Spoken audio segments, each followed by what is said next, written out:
चार दिनां दा खेड नहीं हुंदा, प्यार दिनां दा खेड नहीं हुंदा।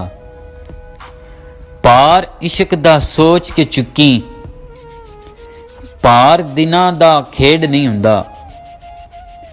सट जिगर ते सहनी पैंदी, ओए सट जिगर ते सहनी पैंदी।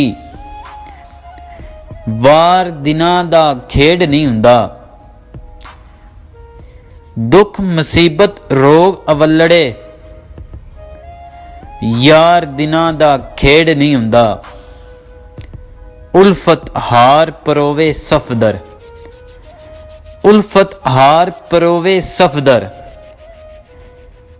हार दिनां दा खेड नहीं हुंदा, चार दिनां दा खेड नहीं हुंदा। प्यार दिनां दा खेड नहीं हुंदा।